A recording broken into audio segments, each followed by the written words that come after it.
शब्द है सबसे पहले कहां पर लिखा है? उत्पत्ति का किताब 22वां अध्याय और उसका 5वां वचन जरा पढ़े। उत्पत्ति का किताब। तब अब्राहमले आफ्ना कमाराहरूलाई भने, तिमीहरू यही गधासँग बस, म र यो केटो ऊ परसम्म गएर पूजा गरी तिमीहरू कहाँ फर्केर आऊ। लिखा हुआ है उसने मतलब अब्राहम ने अपने सेवकों से कहा, गधे के पास ही ठहरे रहो, यह लड़का और मैं वहां जाकर, और यहाँ पर हिंदी में कहा दंडवत करके फिर तुम्हारे पास लौट आएगा। इंग्लिश में लिखा है, मैं वर्शिप कर कर, आराधना कर कर मैं वापस आऊंगा। कौन गया है यहाँ पर? अब्राहम। कौन गया है? किसके साथ गया है? इसहाक के साथ गया ना, कि गया कि नहीं? हमें सुंदर मालूम है ना। अब्राहम कहता है मैं परमेश्वर का आराधना करने के लिए जा रहा हूं। अब्राहम गिटार लेके गया था। भाई लोग, अब्राहम गिटार लेके गया था आराधना करने के लिए। हमारा प्यारे भाई बहुत अच्छा ड्रम्स बजा रहे थे, मैं देख रहा था। अब्राहम ड्रम लेके गया था आराधना के लिए। हमारे पास सॉन्ग बुक है ना, song book. Abraham song book लेके गया था, गीत वाला पुस्तक लेकर आराधना करने के लिए। हमारा मतलब आराधना का मतलब है गिटार बजना चाहिए, कीबोर्ड बजना चाहिए, ड्रम्स बजना चाहिए, गाना का किताब होना चाहिए। हमारे हिसाब से आराधना वो है, लेकिन बाइबल में आराधना का अर्थ दूसरा है। तो कौन सही हो सकता है? हम लोग सही हो सकते हैं कि बाइबल सही हो सकता है? जोर से बोलिए। तो हम लोग को चेंज होना है कि बाइबल को चेंज करना है? हम लोग चेंज। हालेलुया। तो हम लोग चेंज होना है ना। हम लोग जो है 21वीं सदी में आए हैं। स्मार्टफोन है हमारे पास, स्मार्ट वॉच है, सब कुछ स्मार्ट है और हम लोग स्मार्ट बन गए, लेकिन परमेश्वर के वचन से बहुत दूर चले गए। इसलिए हम लोग को वापस आना है। किसमें वापस आना है? बाइबल के सिद्धांतों में हमें वापस आना है। वहां पर जो है आराधना का अर्थ हिब्रू भाषा में शकाह शब्द बोला, शकाह। अगर अब्राहम से पूछे, अब्राहम आप परमेश्वर का शकाह के लिए आए हैं, आराधना के लिए आए हैं, तो आपने किताब नहीं लिया, आपने गिटार नहीं लिया, आपने ये नहीं लिया, ड्रम्स नहीं लिया, आपने कीबोर्ड नहीं लिया, इसके बिना आराधना आप कैसे करेंगे? तो अब्राहम पिता कहेगा आराधना के लिए इसका जरूरत नहीं है। लेकिन हम लोग तो ड्रम्स बजाते हैं, हम लोग तो गिटार बजाते हैं, हम लोग को तो कीबोर्ड की जरूरत है। परमेश्वर का स्तुति करने के लिए ये सब चीज की जरूरत है, लेकिन परमेश्वर का आराधना करने के लिए ये सब चीज की जरूरत नहीं। तो आप कैसे आराधना करेंगे?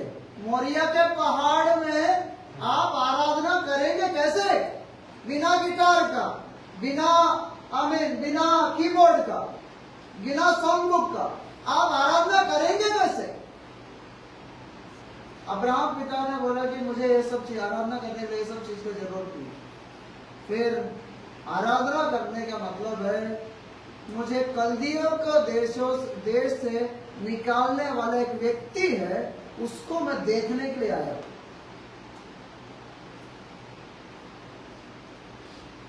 ऊर देश, कल्दियों का देश से तेजोमय परमेश्वर ने अब्राहम को छोड़ो, तुम अपने पिता का घर को छोड़ो, तुम अपने कुटुंबियों को छोड़कर मैं जिस देश में तुम्हें लेके जाऊंगा वहां से निकल कर बाहर आओ।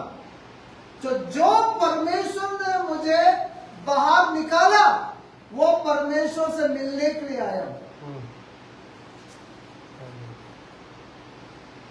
बुझते समझ में आ बुझते छो। तो आराधना का मतलब कीबोर्ड बजाना नहीं, कीबोर्ड चलाना नहीं है, गिटार बजाना नहीं है। आराधना का मतलब है जो परमेश्वर ने मुझे बाहर निकाला, आमीन, जो परमेश्वर ने मुझे उद्धार दिया वो परमेश्वर से मिलने के लिए आना है। तो यहाँ पर आप इकट्ठा हुए कैलाश पास्टर को देखने के लिए नहीं है, शैलू पास्टर को देखने के लिए नहीं है, कौन कौन आराधना में आया उसको देखने के लिए नहीं है, हाँ डीकन आया कि नहीं उसको देखने के लिए नहीं, अभी वो भाई कैसे ड्रम्स बजा रहा वो देखने के लिए नहीं। जो परमेश्वर ने खून देखकर मुझे बोला बाहर आ, बाहर निकल, मुझे उद्धार देने वाला उस परमेश्वर को देखने के लिए मैं आया हूँ। आमीन। ये है आराधना का बेसिक मीनिंग, बुनियादी अर्थ यह है। आराधना का मतलब है मेरा परमेश्वर से मैं मिलने के लिए आया हूं। मिलकर क्या करेंगे?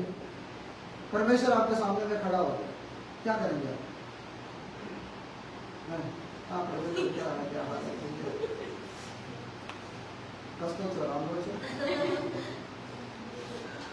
ऐसे भी बोलेंगे क्या करेंगे? प्रभु यीशु मसीह आपके सामने में खड़ा हो गया, आप क्या करेंगे? क्या करेंगे भाई?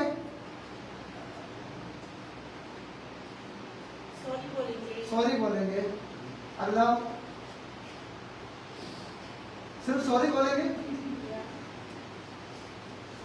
जैसे मैं आपके सामने में अगर खड़ा हो गया वैसे प्रभु यीशु मसीह आ गया पूरा खड़ा हो गया, क्या करेंगे आप? क्या करेंगे? पिलातुस के सामने में आया प्रभु यीशु मसीह के, जब खड़ा किया तो पिलातुस ने बोला कि इस यीशु का मैं क्या करूं? वैसे आप लोग मुझे क्या करूं इस मसीह का? प्रभु तो बुलाया आ गया, अभी क्या करूं मैं?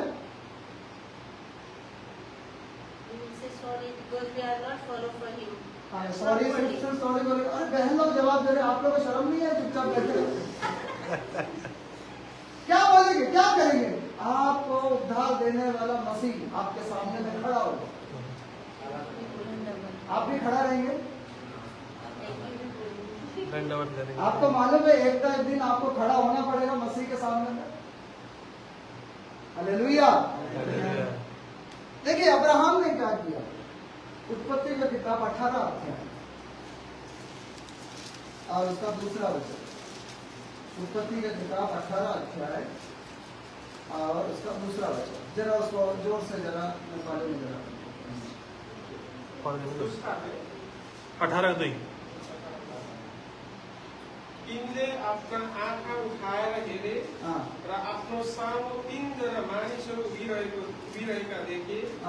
उनीहरूलाई देखेर तिनी पालको ढोकाबाट भेट गर्नलाई कुदेर गए र उनीसम्म निहुरेर दण्डवत गए। क्या किया?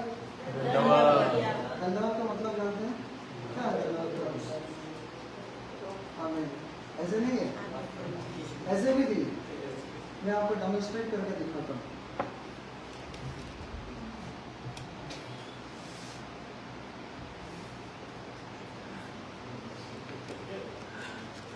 मेरा लगा मेरा बाप क्या क्या कर रहा है।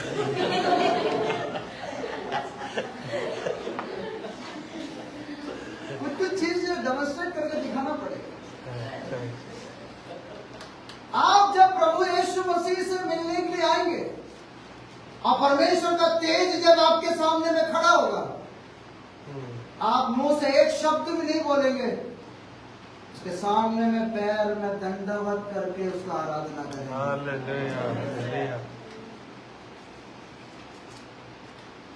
बोलेंगे कभी? अभी बोलेंगे ये बात? आज की रात में जो है वचन सुनकर कभी मत बोलिए। एक ना एक दिन आपको प्रभु के सामने में खड़ा होना पड़ेगा। जब प्रभु का आपके सामने में खड़ा होगा, जब तेजस्वी परमेश्वर जिसने आकाश और पृथ्वी और सब कुछ सृष्टि किया, वो परमेश्वर के सामने में जब आप खड़े होंगे, हमें जब परमेश्वर के सामने में आप जाएंगे, दंडवत करके उसको प्रणाम करना। ये किसको मालूम है? परमेश्वर को भी मालूम है आराधना क्या है करके, शैतान को भी मालूम है आराधना करना, लेकिन 21वीं सदी के मसीहों को मालूम नहीं।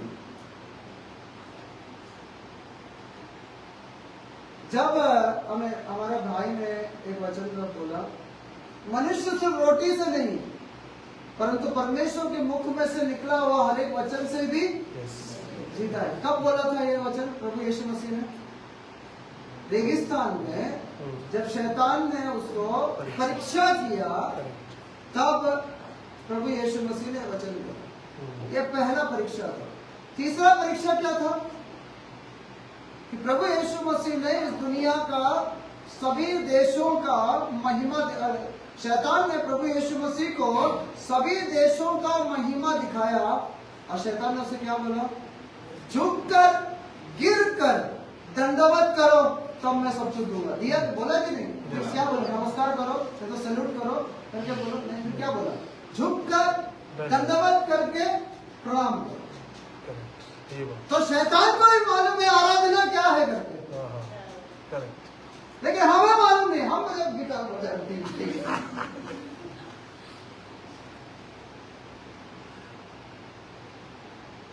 अगला शुक्रवार को जब आएंगे, आप कैलाश पासों से मिलने के लिए नहीं आ रहे हैं, आप उस परमेश्वर से मिलने के लिए आ रहे हैं जिसने आपको खून देकर आपको उद्धार किया।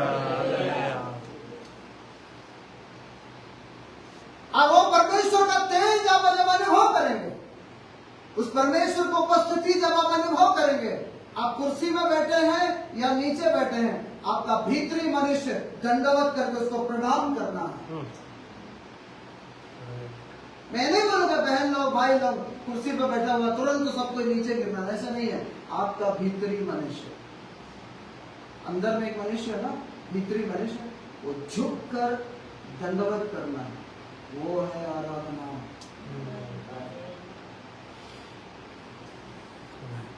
वो है शकाह बोलते हैं। उत्पत्ति से लेकर आखिरी किताब वाला, हमें प्रकाशित वाक्य की किताब, उसका जो है हमें प्रकाशित वाक्य का किताब 5वां अध्याय 5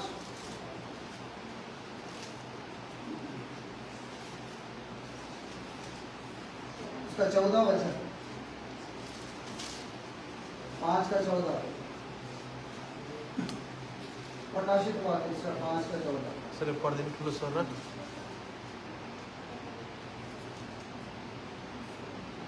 तब ती चारै जीवित प्राणीले भने आमेन, अनि ती धर्मगुरुहरूले घोप्टो परेर दण्डवत गरे। आमेन, गिरकर दंडवत किया।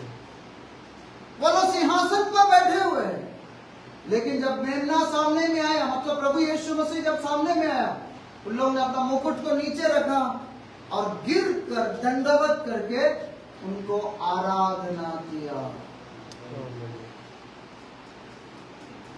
आपको मालूम है आराधना चंद सेकंड या चंद मिनटों के लिए होता है, और ये आराधना करने का हमें आराधना करने का जो है अवसर किसी को भी नहीं है, सिर्फ परमेश्वर के संतानों को ही है। परमेश्वर का आराधना करने का अवसर प्रभु ने सिर्फ परमेश्वर के संतानों को ही दिया। इसलिए अगला शुक्रवार को जब आएंगे या अगला संडे को जब आएंगे, गीत तो बहुत है, आराधना आराधना आराधना, कितना गाना है आराधना, लेकिन आराधना कोई करता नहीं। आज ये सीख आपको मिला है, अगली बार जब ये गाना गाएंगे आराधना आराधना, तो आपका भीतरी मनुष्य जो है झुक कर दंडवत करके परमेश्वर को आराधना करेगा। अपनी जगह पर